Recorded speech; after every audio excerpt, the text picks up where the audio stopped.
제1회 초대 작가 이복규 시인 초청 강의 시와 삶의 행복 창작법 3강 슬퍼하는 자는 복이 있나니 이제부터 시작하겠습니다.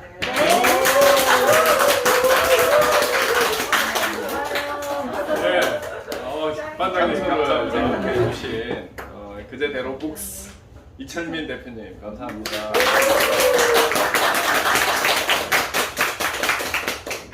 사실 또 별거 아닌 저를 이렇게 그 두 분이서 자리를 잘 깔아주시니까 이렇게 그 조그만한 지식이라도 이렇게 함께 나눌 수 있게 되어서 너무 감사하게 생각합니다. 그래서 어떻게 보면 저의 또 새로운 은인이 아닌가 이런 생각도 해봅니다. 그리고 이렇게 저도 이 10강을 준비를 하면서 제 스스로도 성장하고 있다는 것을 느끼고 있습니다. 그래서 우리가 뭐 이렇게 잘나서 가르치는 게 아니고 가르치면서 배우고 또 배우면서 가르치고 하는 서로 상호작용이 아닐까 이런 생각이 듭니다. 아마 또 앉아 계신 분들도 사실은 여러 가지 분야에서 다들 내노라 하시는 분들인데 이렇게 부족한 강의에 찾아주셔서 너무 감사드리고 또 결석도 안 하시고 너무 훌륭한 학생들입니다. 감사합니다. 목표가 퇴근타임이에요. 퇴근하신 분들에게 특별한 선물을 드리겠습니다. 먼저 2강 정리를 좀 하고 3강으로 들어가겠습니다. 2강의 제목이 꽃들에게 희망을 이었습니다. 그래서 애벌레에서 나비로 성장하는 이야기였습니다. 그래서 처음으로 제가 시조창을 들려드렸습니다. 그래서 시조창을 들려드린 이유는 조선시대 선비들이 그 당시 어떤 생각을 가지고 삶을 지탱했는가, 바로 유심론에 입각한, 한마디로 이야기하면 있는 물질도 숨기고 물질 없이도 내가 충분히 삶의 만족을 통해서 행복할 수 있다, 이런 그 자부심을 가지고 있었던 것입니다. 그러나 조선 후기에 들면서 이제 양반들이 타락하고 그리고 이제 빈곤한 나라의 백성들을 위해서 이제 새로운 그 농사를 더 잘 짓는 기술, 이런 방법들을 연구를 하기 시작하는 실학이 등장을 했습니다. 그래서 이 실학 이후에 이제 한국의 자본주의가 더욱더 발달을 하고 이제 유물론의 시대로 접어들었습니다. 그런데 이 유물론이 우리를 풍요하게는 했지만 여러 가지 생태, 환경, 인간 소외, 물질 만능 등의 병폐를 낳게 되면서 이제 다시 유심론의 시대로, 인문학의 시대로 전환이 되고 있는, 그래서 소확행이라는 단어를 제가 설명을 했었습니다. 그리고 이 물질 중심의 교육에 대한 비판을 제가 아주 좀 강하게 이야기를 했던 것 같습니다. 그래서 꽃들에게 희망을 이라는 어른을 위한 동화를 바탕으로 해서 우리 아이들이 진정한 나비로 성장하기 위해서는, 애벌레의 경쟁이 아니라 스스로 고치와 번데기의 삶을 통해서 스스로 자신과의 싸움, 자신과의 도전에서 승리하면 진정한 나비가 될 수 있다는, 그러니까 우리 자본주의식 경쟁에서 좀 벗어나야 되겠다 하는 제 시와 그런 이야기들을 했었습니다. 그리고 마지막으로 한국 사회의 희망에 대한 이야기를 했습니다. 그래서 황금 고물상으로 리어카를 움직이는 송씨 할머니 이야기와, 그리고 조막발 소년이 산 등성이에 올라가서 환한 웃음을 지어가면서 희망을 만들어내는 모습의 이야기를 하면서 제가 어떤 세상을 바라보는 눈이 부정적인 것이 아니라 더 큰 희망을 위해서 현재 우리의 문제들을 좀 더 깊이 고민해야 한다로 마무리를 지었습니다. 기억나시죠? 네. 세 번째 강의를 시작하도록 하겠습니다. 세 번째 강의의 제목은 슬퍼하는 자는 복이 있나니입니다. 어디서 많이 들어본 듯한 구절이죠. 일단 노래를 한 곡 듣고 시작을 하겠습니다. 돈데보이 티시 히노호사 Madrugada me ve corriendo bajo cielo que empieza a color. 놈에 살가서 솔라 nom보라름에 태양이여 부디 나를 비추지 말아줘. 아라 푸에르사 데 라 미그라시온 국경의 냉혹한 밤. Un doloro que siento en el pecho.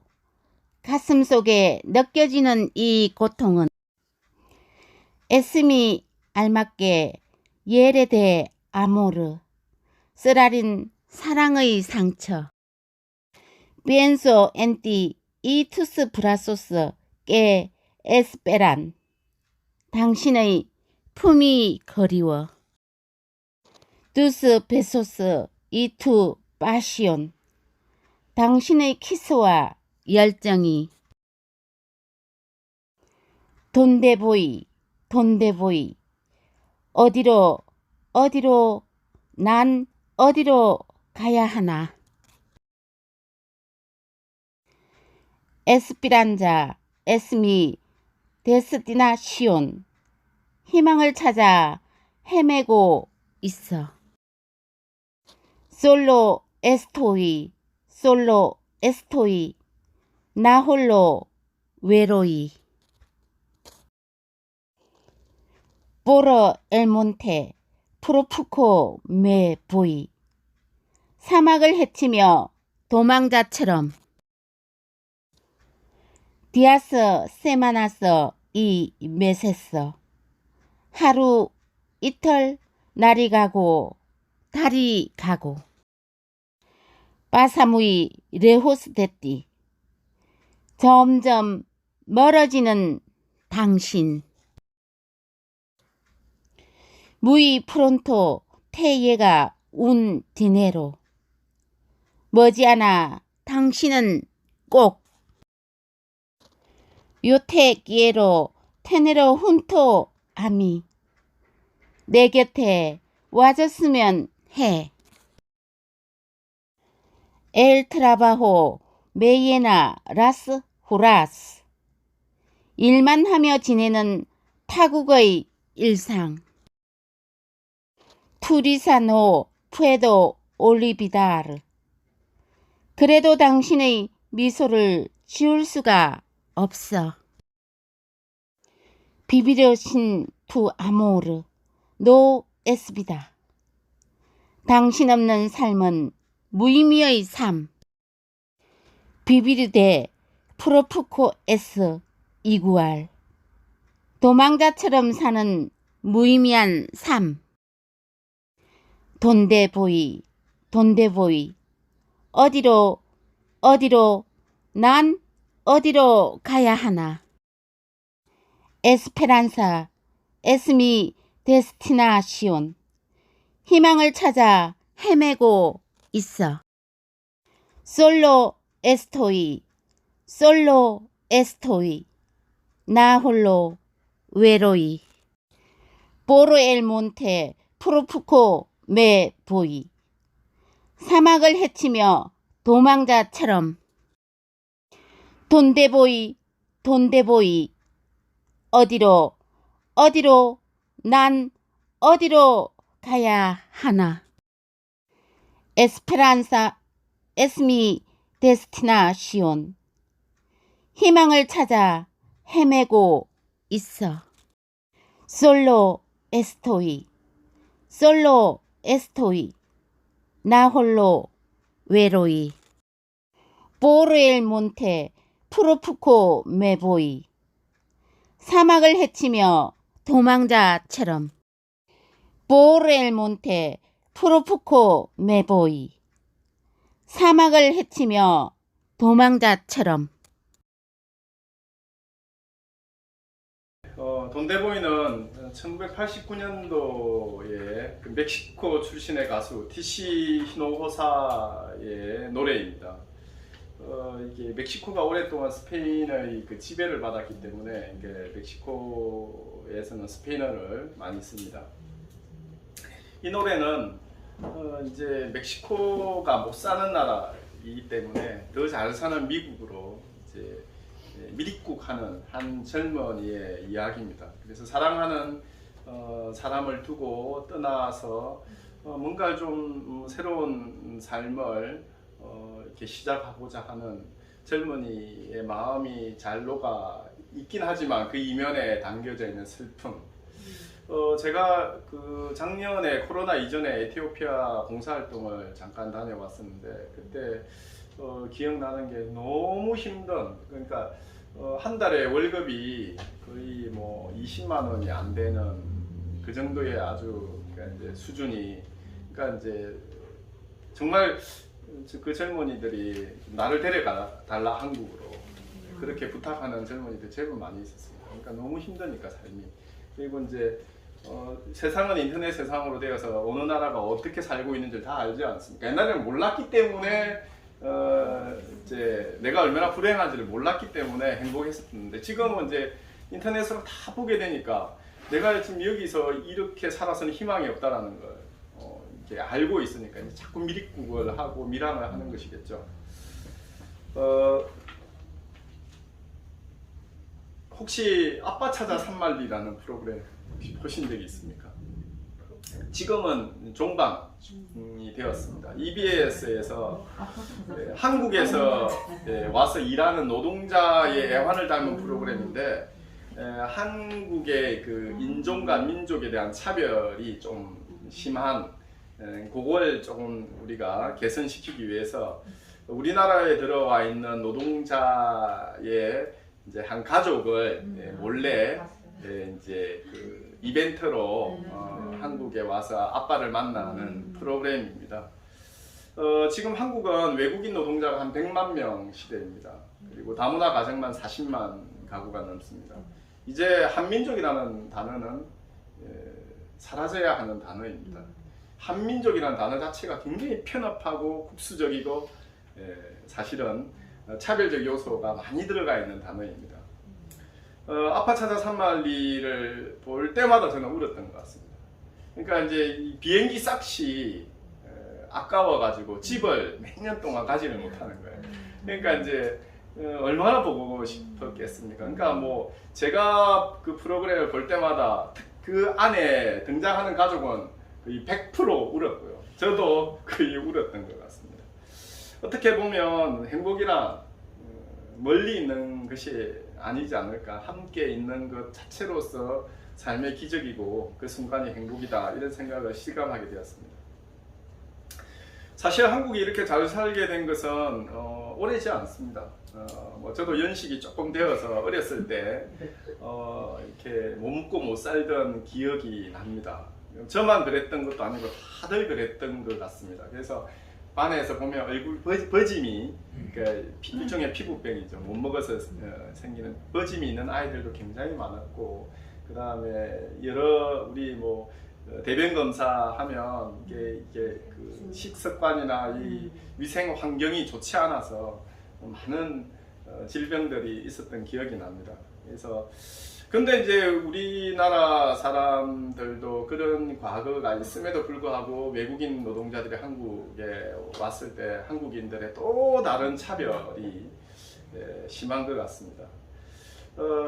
제가 어렸을 때 그 일본으로 미국으로 부모님들이 돈 벌러 나간 가족들이 제법 있었습니다. 그래서 제 친구 중에 그런 친구가 한 명 있었습니다. 엄마가 이제 일본으로 돈 벌러 간 거죠. 제가 그 기억을 살려서 쓴 시가 아이런이라는 시입니다. 아이런이라는 시를 다 같이 한번 읽어보도록 하겠습니다. 시작. 아이러니 이국유 베트남 사람들 한국에 오기 전 처음으로 배우는 한국말 때리지 마세요. 욕하지 마세요. 월급 주세요. 중국인이 만든 침대에서 자고 일어나 필리핀이 만든 나이키를 입고 방글라데시인이 만든 아디다스를 신고 파키스탄이 만든 고속도로에서 운전을 한다. 점심시간 조선족 아줌마가 차려주는 체인점에서 중국산 낙지볶음을 먹는다.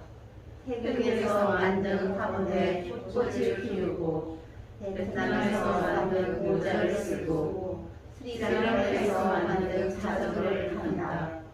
저녁이면 몽골 처녀에게 마사지를 받고 피로를 푼다. 70년대 말 국민학교 저학년 때 공부 잘하는 내 짝지 일본산 연필로 일본산 공책으로 공부한다. 친구들의 길을 받던 그 아이는 비밀이라며 나의 길을 빌려 엄마가 일본에 공부를 갔다고 했다. 엄마와 오는 텅 빈 집에 초대하려고 했다. 초대할 때마다 외로움을 일본산 연필과 공책으로 바꿔왔다. 아빠는 아침마다 눈이 충혈되어 있었다고 했다. 태평양을 향하는 미리 국자들을 펴놓은 컨테이너 어둠을 쫓는다. 한여름밤의 꿈을 검은 물들이 받쳐들고 까만 눈동자가 흔들리며 적시고 있었던 한국인들. I like America, don't give me 눈물을 일본의 영어를 섞으며 말했던 한국인들. 네, 감사합니다. 불과 우리가 미국인들한테 Don't hit me, 때리지 말아라. I like America. 뭐 이런 이야기를 했을 때가 엊그제 같은데 지금도 그 상황이 제가 기억이 나는 것 같습니다. 한국이 이렇게 잘 살게 되어서 많은 외국인 노동자들이 이제 한국에 와서 허드렛 일을 하고 있습니다. 그러니까 한국인이 하기 힘든 일을 아주 저임금에 하고 있고, 저는 그 가끔씩 그 외국인 노동자를 대할 때 우리는 쉽게 낮춤말을 쓰는 것 같아요. 같은 우리가 한국인들한테는 뭐 물어보지 못하는 말, 월급이 얼마입니까? 뭐 이런 말 잘 안 물어보지 않습니까? 근데 그냥 외국인 노동자들한테는 뭐 언제 왔어? 월급이 얼마야? 이런 말, 결혼을 했어? 이런 말들 너무 쉽게 하고 있습니다. 그리고 며칠 전에도 외국인 노동자에 대한 차별에 6월 16일자 아마 기사로 제가 본 것 같은데, 여전히 우리한테는 현재 진행형인 단어인 것 같습니다. 그래서 제가 슬픔의 이 제목을 이야기하고자 하는 것은 우리 주위에 사실 슬픔이 너무 많기 때문에 이런 슬픔들을 생각을 하지 않으면 오히려 더 불행해지라고 저는 생각을 합니다. 역설적으로. 그래서 성경 말씀에도 슬퍼하는 자는 복이 있다고 이야기를 하는 것 같습니다. 윤동주 시인에 대해서 좀 더 이야기를 해볼까 합니다. 왜냐하면 윤동주 시인이 슬픔의 관한 시들을 굉장히 많이 썼고 또 슬픔을 어떻게 보면 대가라고 저는 생각을 합니다. 윤동주 시인의 팔복이라는 시가 있습니다. 윤동주 시인의 팔복이라는 시를 읽기 전에 윤동주 시인이 영감을 받은 그 마태복음 성경 구절을 다 같이 한번 팔복 분야를 한번 읽어보도록 하겠습니다. 신령이 시작. 신령이 가난한 자는 복이 있나니 천국이 그들의 것이며 애통하는 자는 복이 있나니 그들이 위로를 받을 것이며 온유한 자는 복이 있나니 그들이 땅을 기업으로 받을 것이며 의에 줄이고 목마른 자는 복이 있나니 그들이 배부를 것이며 긍휼히 여기는 자는 복이 있나니 그들이 긍휼히 여김을 받을 것이며 마음이 청결한 자는 복이 있나니 그들이 하나님을 부를 것이며 화평하게 하는 자는 복이 있나니 그들이 하나님의 아들이라 이름을 받을 것이며 의를 위하여 학교를 가는 자는 복이 있나니 천국이 그들의 것이니라. 마태복음 5장 3절 10절. 예. 이게 그 팔복입니다. 8가지 복인데 이 시를 윤동주 시인이 어떻게 썼는지 한번 보겠습니다. 다 같이 윤동주 시인의 팔복을 읽도록 하겠습니다. 시작. 팔복 윤동주. 슬퍼하는 자는 복이 있나니 슬퍼하는 자는 복이 있나니 슬퍼하는 자는 복이 있나니 슬퍼하는 자는 복이 있나니 슬퍼하는 자는 복이 있나니 슬퍼하는 자는 복이 있나니 슬퍼하는 자는 복이 있나니 슬퍼하는 자는 복이 있나니 저희가 영원히 슬플 것이요.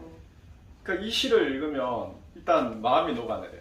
그러니까 도대체 슬픔이 얼마나 많았길래 이 팔복 중에서 한 가지 슬픔을 가지고 계속 8번을 반복을 했거든요.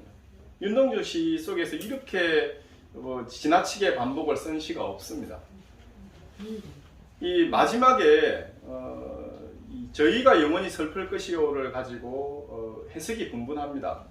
그러니까 계속 슬퍼하면 복을 받는다고 했으니까 저희가 영원히 슬플 것이다 하면 영원히 복을 받을 것인지, 아니면 이렇게 슬퍼하다가 우리가 영원히 슬픔으로 끝날 것이다. 그러니까 한쪽은 약간 반어적으로 해석을 하고 한쪽은 슬픔이 너무 크기 때문에 슬픔을 벗어날 수 없을 것이다. 이렇게 부정적으로 보는 견해가 있습니다.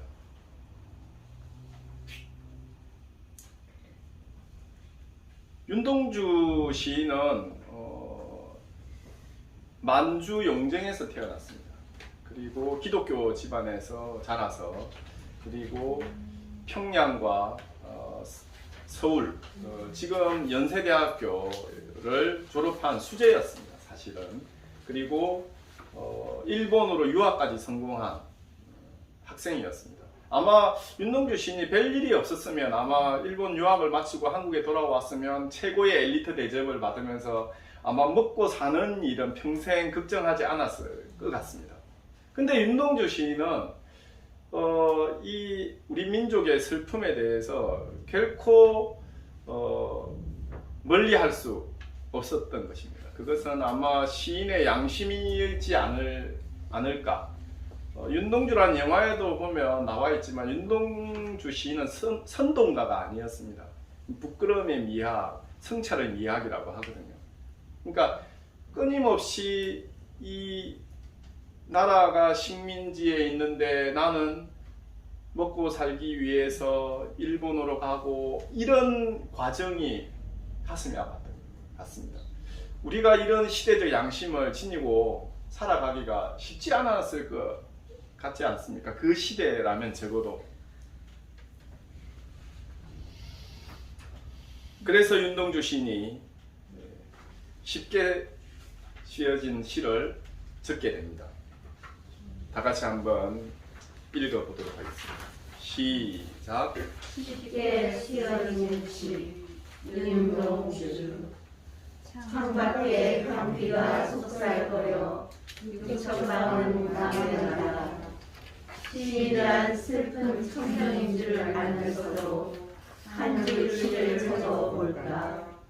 땀내와 사랑내 포근히 품긴 보내주신 학비 공들을 받아 대학 옷을 입고 늙은 교수의 강의를 들으러 간다.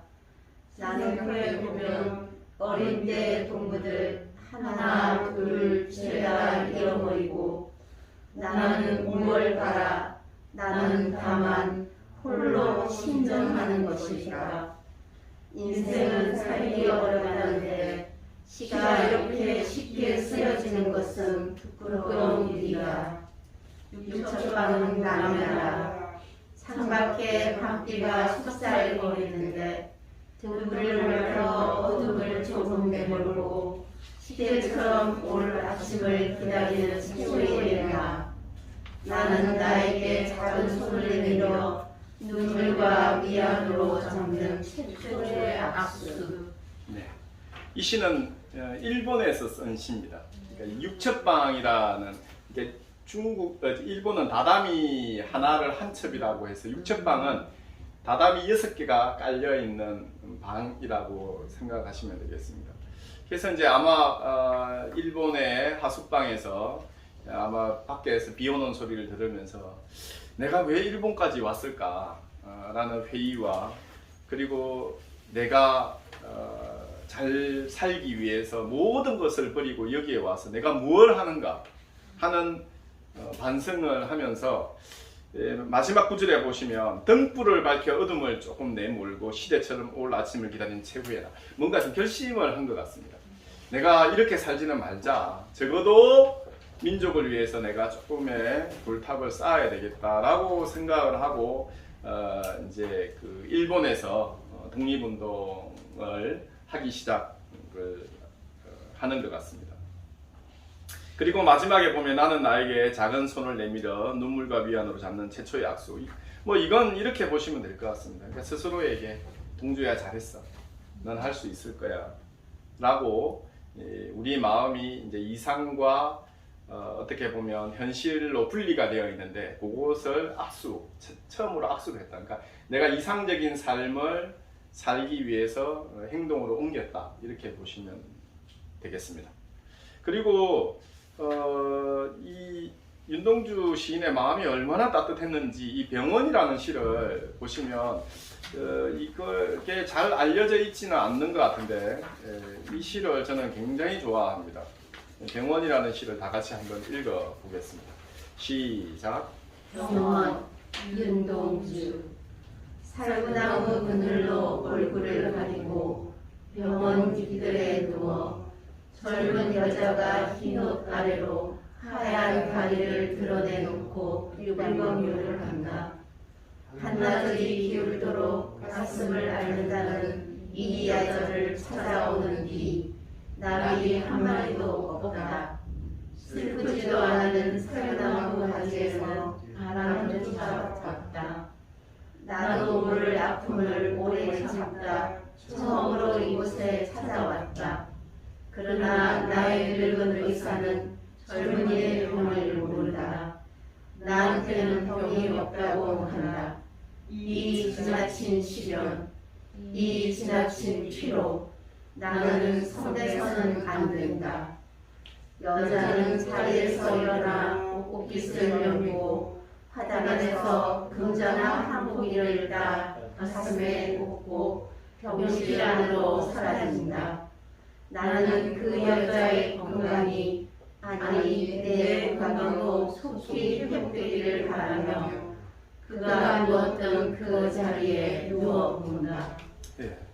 저는 이 마지막 구절이 시인의 마음이 얼마나 따뜻한 줄 아시겠죠? 네. 그가 누웠던 자리에 누워본다. 그가 누웠던 자리에 누워본다. 그 사람의 건강을 빌어주며 그 사람의 자리에 누워보는 그 시인의 아름다운 마음. 전혀 모르는 사람의 안녕을 기원하는 윤동주 시인의 마음.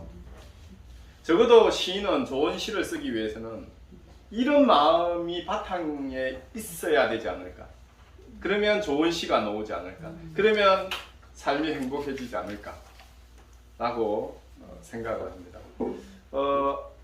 윤동주 시인은 적어도 슬픔이 우리의 삶 속에서 어떻게 작용을 하는지를, 어떻게 작용을 해야 우리가 행복한지를 명확하게 보여준 시인이라고 생각합니다. 그 다음 한 장을 넘기시면 소나무 사진이 나옵니다. 제가 소나무 사진을 이렇게 비춰보겠습니다.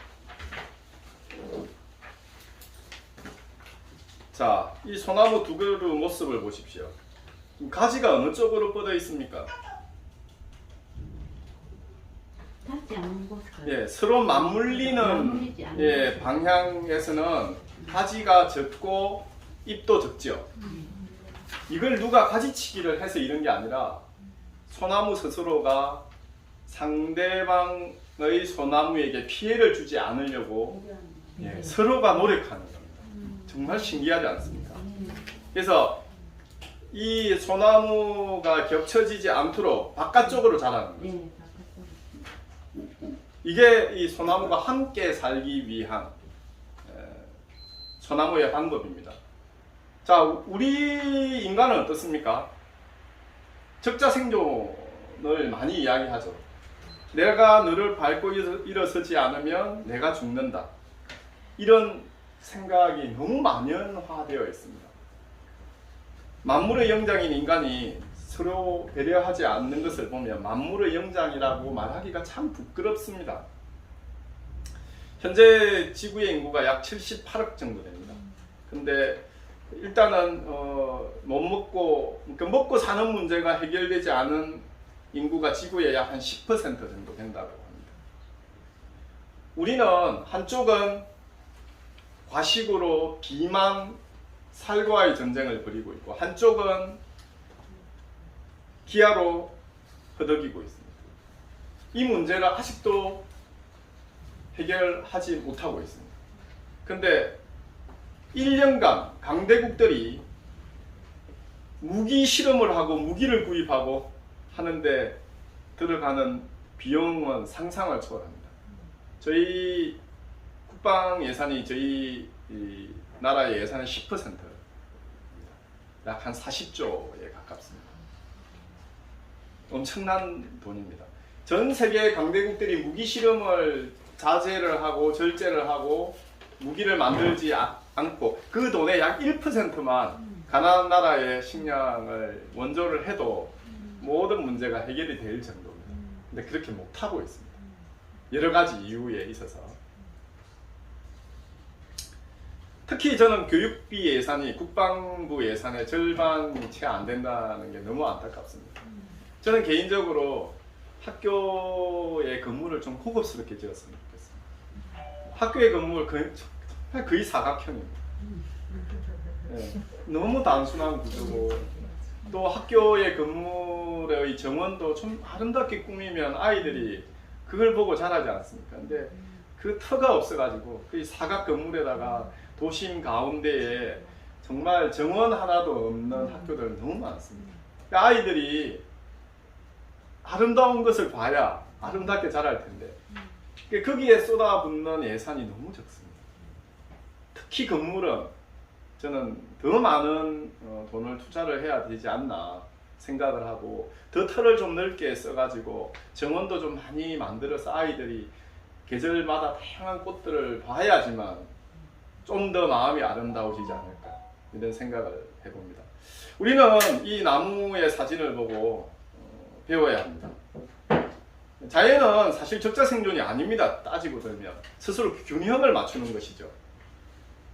근데 우리 인간은 자연을 적자 생존이라고 이야기하는데 자연은 절대 그렇지 않습니다. 균형을 맞추는 것입니다. 1차, 2차, 3차 피라미드의 구조에서 그 피라미드의 균형을 맞추기 위해서 서로서로 조율하는 것이죠. 한때 어느 나라에서 산을 좀 깎아서 공원을 아주 만들어서 인간이 쉬게 하려고 했는데 그 공원에 좀 그 맹금류가 좀 있어가지고 맹금류를 다 잡아서 죽였어요. 근데 어떤 결과가 나왔냐면 사슴이 어마어마하게 많아지면서 이 초식동물이지 않습니까? 풀을 다 먹어 없애버려서 공원이 황폐화가 되었다는 실제 이야기입니다. 그러니까 결국 자연은 필요한 만큼의 맹금류와 필요한 만큼의 소비자들이 생산자들이 다 조화롭게 있는데 그 인간이 이제 자꾸 그걸 조율하다 보니까 결국은 멸종이 되는, 그러니까 하나의 종과 관련되는 동식물들이 한 50종이 된다고 해요. 그러니까 하나의 종을 우리가 인간이 강제로 잘못 시켜버리면 한 50종의 영향을 미친다고 합니다. 그래서 자연은 스스로의 자정 능력이 있습니다. 그러니까 이게 인간이 해치는 것이죠. 저는 적어도 시인이라면 또 건강한 시민이라면 지구상의 가장 약자 바로 동식물을 보호하는데 적극적으로 나서야 한다고 생각을 합니다. 동식물을 보호하지 못하면 결국 인간도 가장 약자를 강자가 괴롭히듯이 보호하지 못한 그런 결과들이 저는 나올 거라고 생각합니다. 그래서 요즘 많이 나오는 것이 인간 중에서 가장 약자가 누구입니까? 영유아, 아동, 노인입니다. 그러니까 영유아, 아동 학대, 노인 학대 이야기가 우리 사회에서 계속해서 나오고 있는 것입니다. 제가 쓴 시들 중에서는 타인의 슬픔에 대한 공감의 시들이 많습니다. 선생님 질문이 있습니다. 네네. 그럼 우리 사람들이 육고기를 먹어야 됩니까? 먹어야 됩니까? 예, 그거는 좀 다른 게 나중에 끝나고 다시 한번 이야기를 하겠습니다. 그래서 먼저 아침 신문을 한번 다 같이 한번 읽어 보도록 하겠습니다. 시작. 아침 신문 이복규 보지 않는 신문처럼 쌓이는 오늘 손톱조각처럼 사라지는 오늘 4살 소녀가 마을버스에 손이 낀 채로 끌려가다가 차바퀴에 깔릴 것이다. 7살 소녀가 동네 아저씨에게 성폭행당해 죽고 2살 아이의 시체가 냉장고에서 발견될 것이다. 아침신문에 납작하게 퉁퉁 불어 피 흘리며 미래는 어김없이 현재가 되어 쓰레기처럼 묻혀주는 과거가 현재가 되어 시체들이 모여있다. 예, 제가 이 시를 적어놓고 너무 무섭다고 이제 독자들이 이야기를 해서, 근데 이 아침 신문에 이 뉴스들이 계속 반복해서, 이게 이 시가 쓴 지가 10년이 넘었거든요.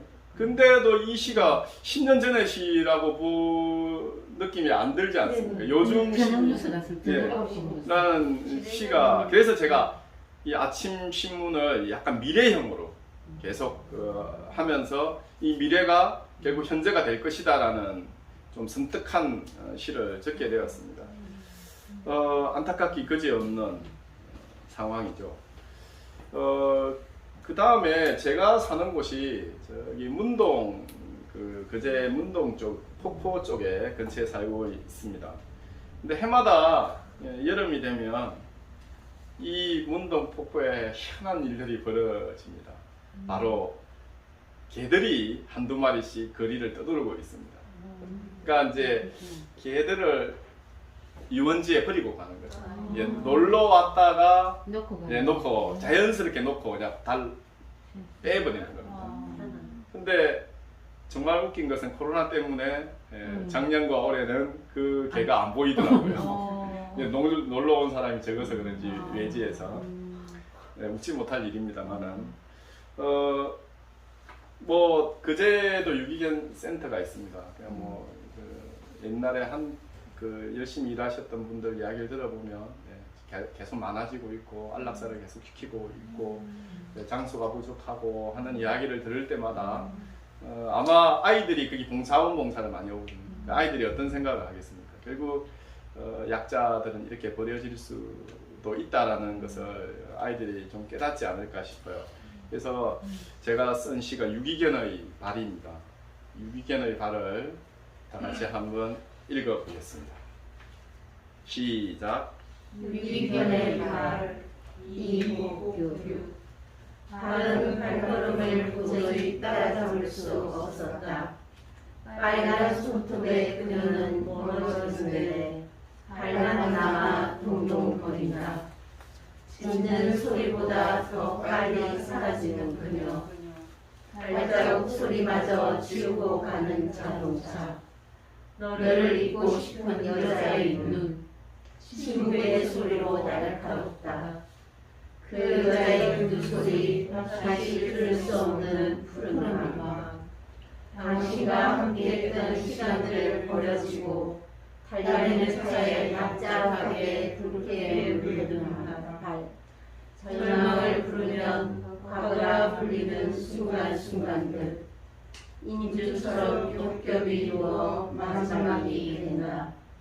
모든 발자국 기억에서 다시 살아나지 못하도록 지워주는 비오는 날. 푸른 울소리 발바닥에서 차박차박 울리는 유원지 아스팔트. 네.